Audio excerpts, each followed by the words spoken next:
Right. Jeff, thanks for hopping on with me, man. It's good to see you. Absolutely. Thanks for having me. Yeah, definitely. So I wanted to have you on here to kind of talk to the version of you from, 6 months, a year ago, before understanding what this mindset work really is and what it does. And so that way you could help that person just say, like, okay, I don't know what we're talking about. Like, what the heck did you do to get such a shift in yourself and in the way that you're Yeah. showing up in life and in your business? So before we dive into the specifics on that, could you give us just a quick, like, who is Jeff? Where is he at? What does he do?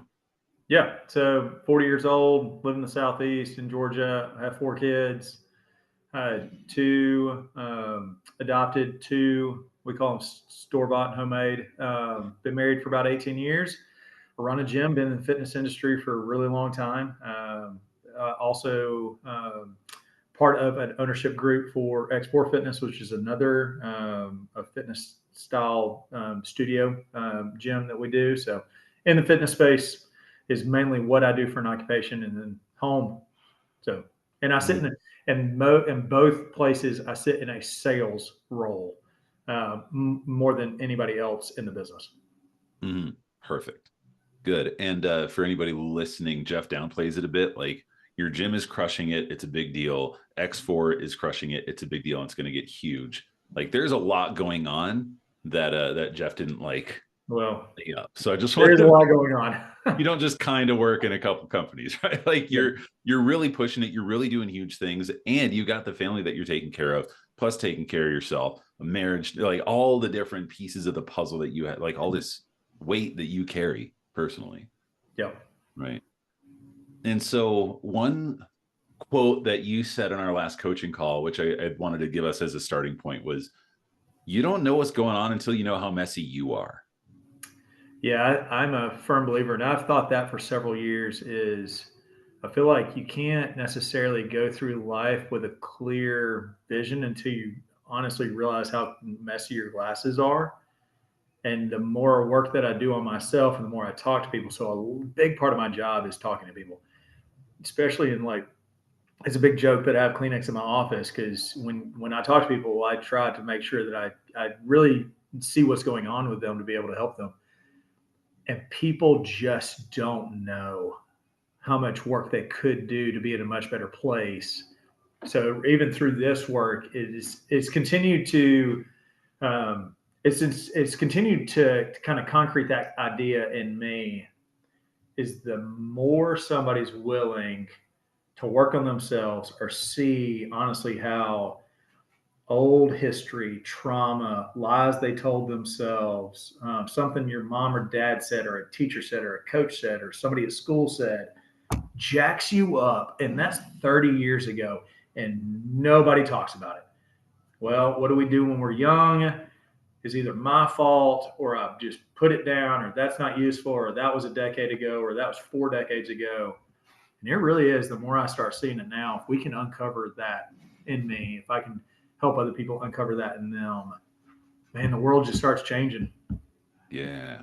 So, Right. And it changes a lot, like, immediately from your own perception, right? Like, when we first yeah. started just really moving the big blocks out of the way, like, I know that you pretty instantly were like, holy crap. Yeah. Like, I didn't realize how much different. power. So, a lot of mine stems from really, really, really struggling in school. So, I was in special ed when I was little. But if you start with a belief of feeling like you're dumb or thinking that you're dumb, by golly, I will self sabotage till the cows come home to prove that I'm correct in that idea. How awful is that? I don't want to prove that I'm dumb. Well, now as I'm 40 or 30, when I started a business, if you don't know that deep, dark little thing is trying to like sabotage behind the scenes, it can pretty much do whatever it wants. Mhm. And I think that's the piece for me that really uh, kind of took the front seat, is being able to go back and do that, deal with that, Mhm. which is Right. pretty And eye opening. yeah, and would you say, like, going and dealing with that, was it hard work? Like, was it big, heavy, scary, uncomfortable to go do the work on that? I would say it's trying to, Rusty, honestly, it's a trick question.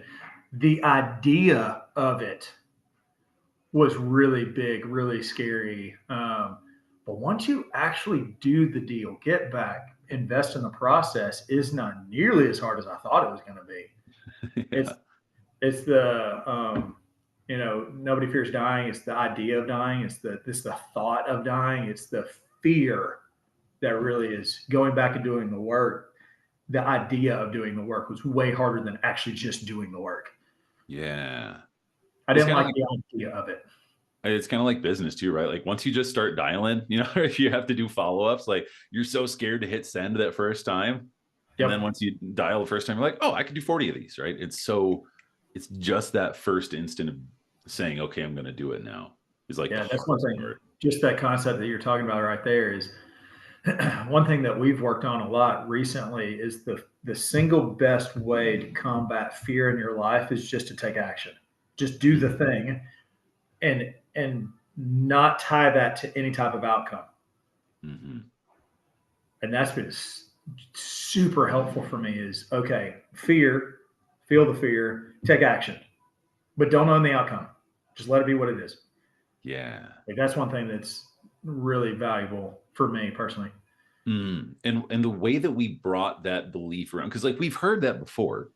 This isn't breaking news that's like, oh, No, if you feel fear, you do it anyways, and like you're gonna screw it up, so don't worry about where it goes.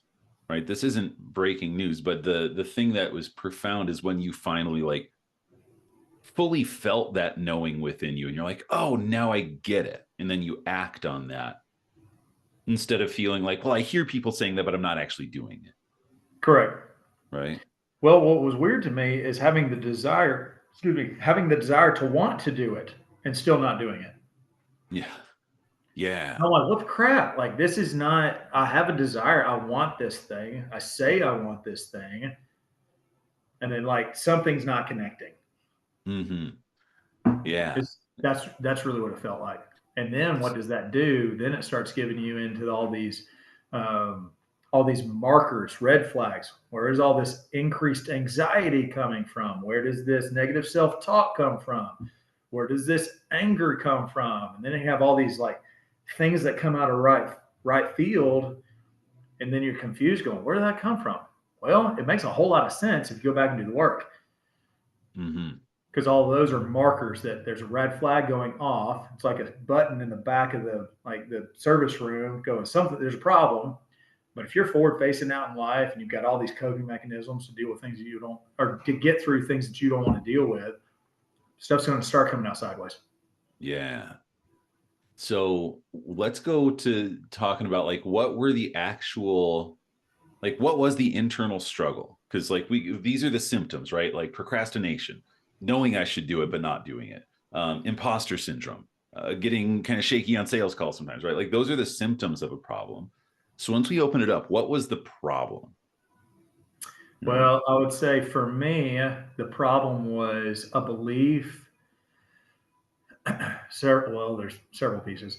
I think the problem was believing that I was stupid or dumb or had the inability to take right action or trust myself to get the job done or the ability to do a good job. All I know that was a lot. All at a really young age set me up for a trajectory to then either self sabotage or prove that I wasn't it or run away from things that would cause me to not take action, not put myself out there. You hear about perfectionism. I'm not going to do something unless I do it really well. That is a coping mechanism. That is an easy way out. So the problem was is if I had this belief in my quote unquote inability to get anything done, then you won't get anything done.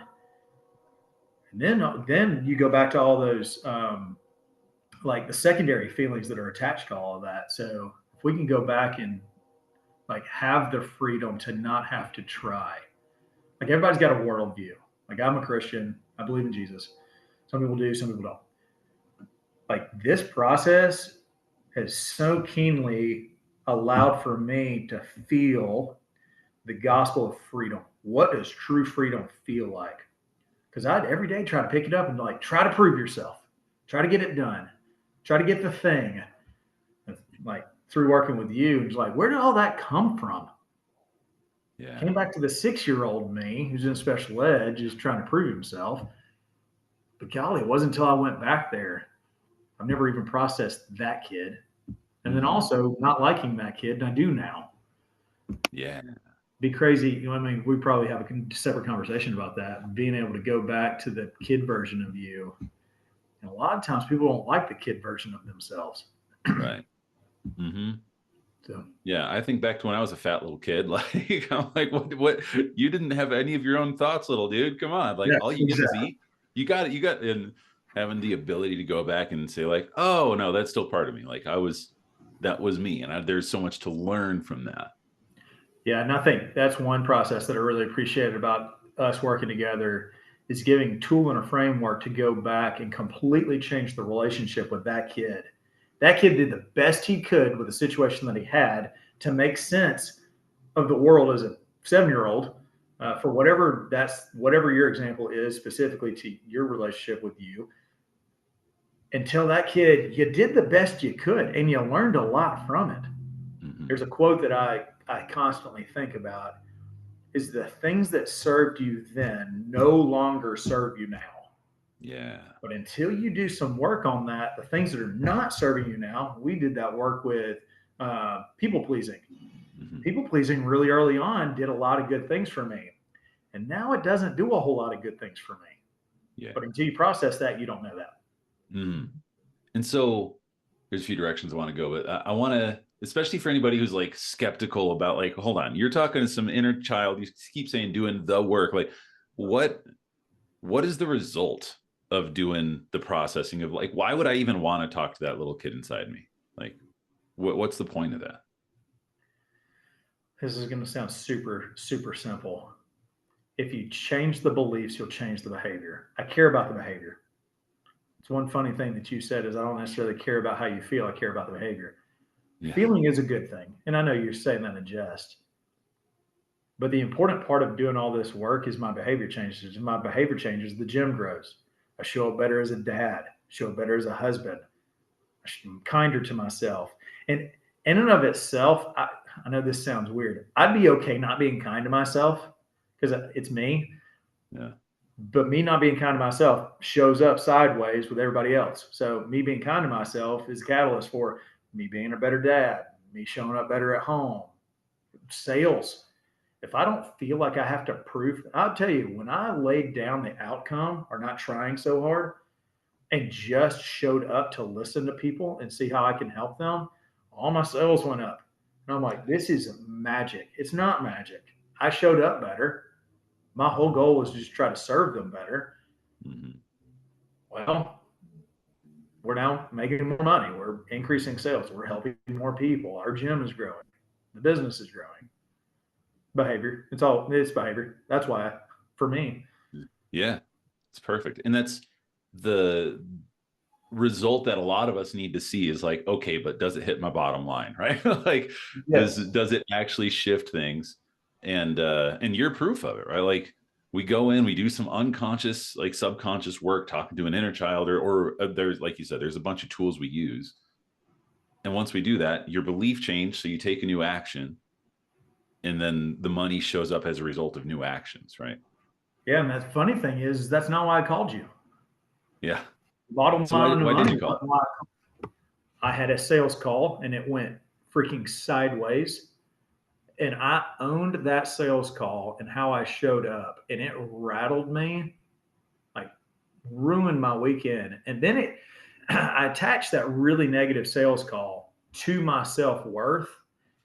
And I was like, not at a good place. I said, something's Mm-hmm. got to change. Like, how am I owning, or how did this one conversation with one other human, how did I give him so much power over me and how I value myself? Something's freaking got to change.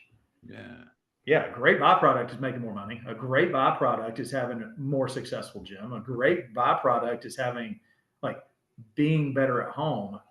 But I just couldn't keep doing that or giving other people the power that's not theirs to have. That Mm-hmm. was the original catalyst. One really bad conversation. I mean, Yeah. I've been reading all your stuff, Rusty, for 8 months before I actually called you.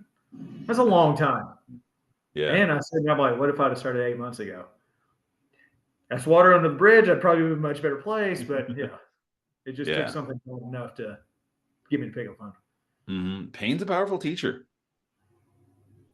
You Yep. know, at some point, it's like especially with health or fitness, so many of us have been in that point of like I can't have my body feel like this anymore. Like I will not tolerate it. Yep. So then we change, right? We take an action that leads to new systems, new results in our life. And that's the kind of stuff that we even manufacture in this mindset work is like, hold on, we're going to take something that doesn't feel like a rock bottom yet. We're going to go in and find where that started. So it doesn't have to hit rock bottom before you change. Yeah. Right. Yes. The quote that I've heard is the pain of staying the same gets greater than the pain of change. Yeah. Right. One of the themes that we worked on for a while was fear. Mm-hmm. Could you speak to, because there's a lot of people that just like are crippled with fear inside. Like you don't always show it. Like you didn't always show it, but it would still come out. But I know that that was something that really was huge for you. Can you speak to that a bit? Yeah. So the fear piece for me kept me from doing a lot. I used to say, like I would forego every other sin for the sin of looking good. And by looking good, I mean not necessarily vanity wise, but more of like my image or my name or being liked or having a good reputation. And it got to the point of for so long, I was so fearful of either messing up, screwing up, looking dumb because I felt and feared that I was, that I would do anything to not do that. So, what did I do? I tried to control my surroundings. You control your surroundings by who you're with, what you do, how hard you work, my schedule on my phone, like control it all. Well, an underpinning of control is fear because the whole thing could potentially unravel. So being able to get to the point of relinquishing control was crazy because that's what relinquished the fear. Freedom gave me like the ability to not necessarily have that fear any longer. Do I Yeah. still fear things? Yeah, everybody fears stuff. I fear a bear. If a bear came in, I'd be afraid. Yeah. But it's the fear of worst case scenario. We've talked about worst case scenario stuff. Okay, what if the person quits? What if the like toilet backs up? What if the lights don't turn on? And I'm like, you just deal with it. But it doesn't attach to any of your identity. It doesn't attach to your self worth. It doesn't attach to who you are. It doesn't mean you're a loser or you're dumb or you're gonna fail. Golly, I gave fear a massive vote in everything that I did. Yeah. It was me and fear shotgun right along next to me. So Yeah. And that's, man, I think that's such a huge piece for so many people. We operate, I would even generalize that there's two places we tend to operate from, and it's either fear or purpose or love, however you want to like define that feeling when you know you're doing the thing that you're supposed to do. yeah, But I mean, what if you think back to 6, 8, 10 months ago? Like how many decisions did you make from that place of fear instead? Like if you could guess it like a percentage of like fear versus purpose. I don't know if I did anything without at least giving fear a vote, Mm-hmm. even if it was good. Like I can't tell you how many times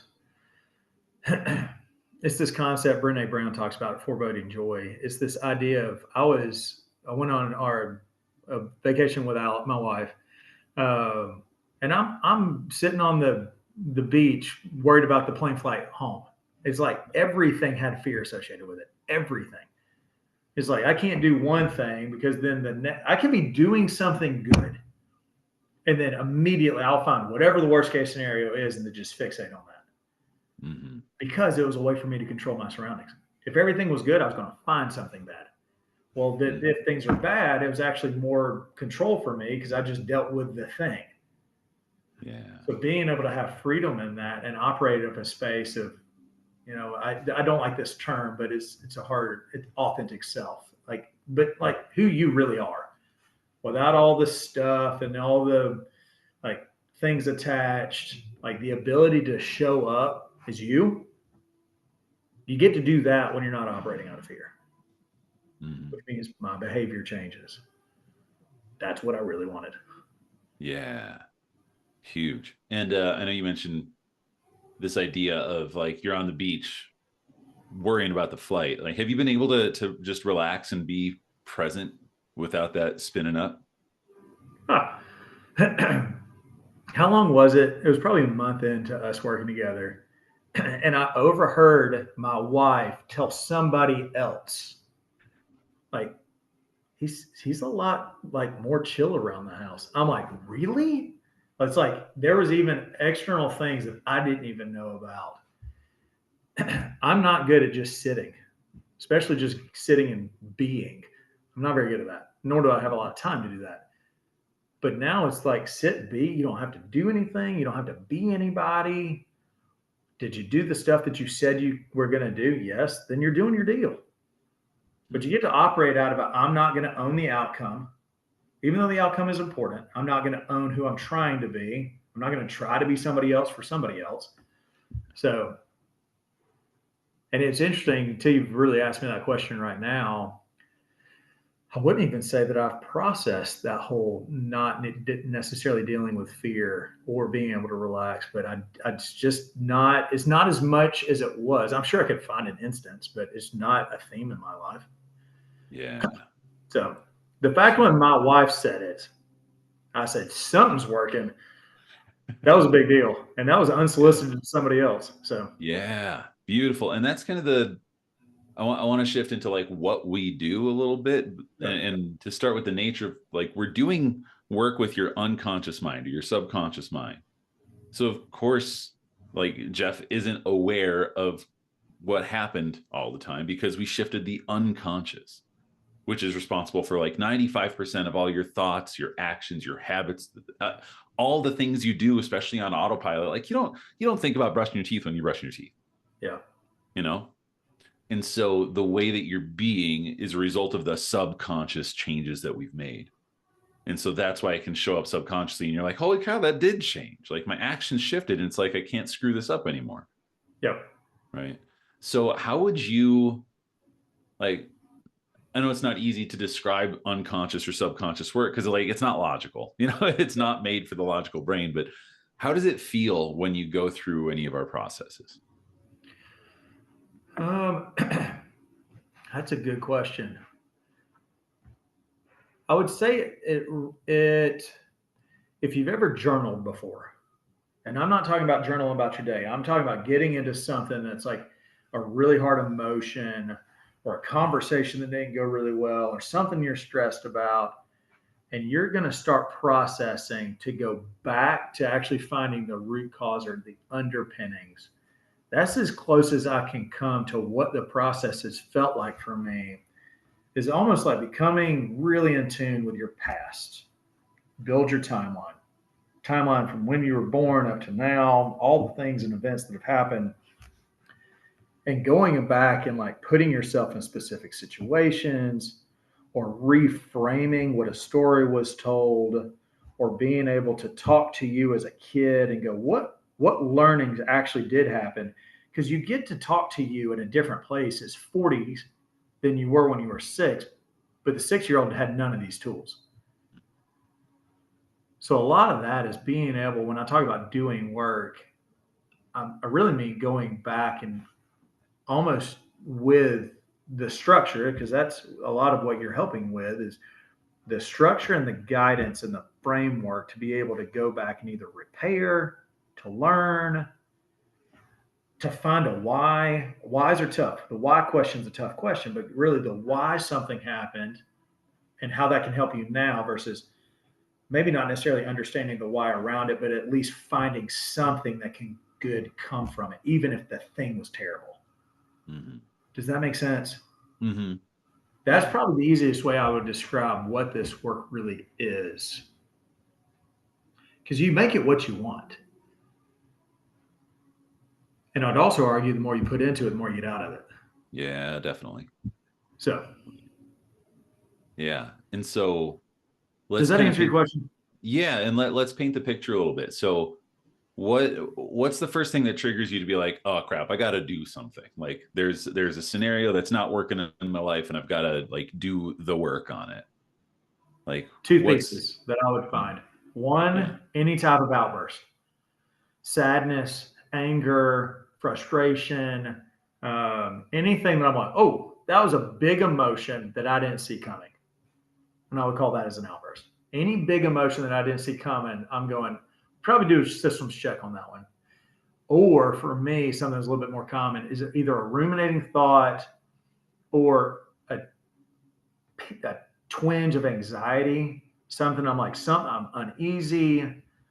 That's usually the thing that'll get me there is like, I can't understand either why I feel this way.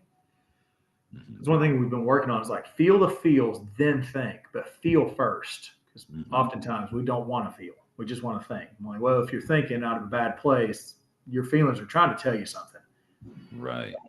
So those are the two catalysts for me that I've either something that's sudden that I need to process through, or something I can't explain. I can't understand it. I can't go back to, oh, that was this conversation. I didn't like what he said. That frustrated me, or that made me nervous, or something. But if it's something that just doesn't let go, all right, well, I'm freaking start digging in. Yeah. Go Because back. if something's like marinating like that and you can't logically grab it, then it's not a conscious brain problem, right? It's part of the unconscious that's trying to stir up and give you a message. Yes. Right. And so once you have that trigger of like, all right, here, I got to work on something. This didn't go how I want it to, or, I'm worried or ruminating. Then we go say, okay, we're going to do the work, which could be journaling about it to start. We do a lot of like visualization to go back and get these. And I would say, let me know if this lands with you, because this is kind of, I don't talk much about how the process works because it's just easier to do the process and feel how much it works. Yeah. But we go look at something that happened in the past and we get a learning, right? We get a new, like, it's like it reframes the way that we saw the old thing happen. Would you say that that's kind of accurate Absolutely. Well, the very first session that you and I, it was absolutely reframing. Yeah. Because the lie that I told myself wasn't accurate. So if you reframe the whole story and look at it from a different light, you're like, oh, that makes way more sense. Then you get to break the bondage of all the lies you told yourself. Right. And if we make that reframe happen at, like you said, 6 years old, then suddenly the brain uses all the intelligence in here and uses confirmation bias to find confirmation of that new belief, that new reframe from it on all the events from 6 years old to now. Yep. And so let's say that you were feeling fearful back at 6 and like, I'm too stupid. And then you have the reframe of like, but I can handle anything.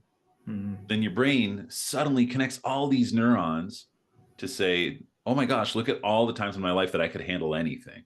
Yep. And now you've got that pathway in your brain for when something hard happens. You don't say, oh crap, I'm stupid, I can't handle it. You say, but I can handle anything. And you really feel it and believe it because the way that we're going into the subconscious mind, we're not just like doing affirmations till we hope that it works.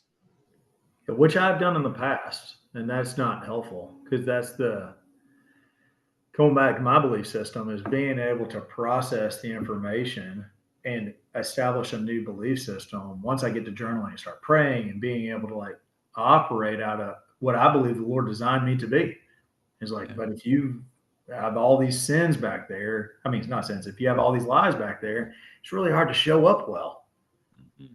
So being able to go back for me is being able to reframe stories or put you in a situation, or some of the stuff that I've learned is going back and going, okay, well, let's say I just sucked at something. Well, I didn't. I mean, you and I did this. Didn't show up great as a dad on a situation. It's like, okay, what would you have liked to have done? And then go back and build a story and a framework. And what's crazy is being able to have, it's almost like the knowledge and the talent to be able to show up better the next time, the next situation that came, I was able to show up like the memory that I created. That's some crazy stuff. Yeah. But then it goes back to, as long as my behavior changes. Yeah. So. Right. That's the important part. And that's kind of like if we were going to build out the steps, like you decided to do the work because you had a feeling that wasn't right. You dig in, find where it came from in your past, reframe it, and then you have a new action that you take as a result of that inner work. Yep. Right. So that's basically what we do. Yep. There's more pieces. There's a lot more nuance and depth and pieces we do to like build the next identity and how do we wire that in and all these, we're trying to acclimate so we don't self-sabotage. But we're really coming back to the core of what drives the biggest difference. That's pretty much, at least from my perspective, that's what it comes down to. Yeah, So I would agree. yeah, awesome. Cool. Man, thanks for digging in with me on this. Is there anything else that you think we should cover about the work, about results from doing this, about things that might keep people from actually doing the work on themselves? Like what comes to mind for you? The one thing I would say early on is, well, I appreciate you doing this is because when people talk about mindset work, such a buzzword, mindset work was affirmations, or you like be kind to yourself. And it's like, yeah, all that stuff holds water. But I'm a believer that you've got to do the hard, quote unquote hard work. Like it's much harder to think about the work than is actually to do the work. Mm-hmm. But being able to go back and to reframe the stories and the narrative and the belief systems and the way that you functioned. And yeah, some of these things were probably super beneficial for me, for you, for whoever. But it gets to a point where they don't no longer serve at the same rate, same speed, same level to get you where you want to go next. And until you go back and do that, I'm not so sure. I'm not confident. It's this whole pull yourself up by your bootstraps. You're a good person. Inherently, I don't think anybody's a good person. But this whole try harder, you're just going to beat your head against the wall. Like there's freedom for you to live in, and there's opportunity to have. And if you, all right, let's put it this way: if you can get to a place where you can go back and heal from the things of your past, big T trauma, little T trauma, whatever that is, and be able to reframe the belief that you have in yourself, you will be able to show up better for whatever that is. Could be your wife, your kids, your work, whatever.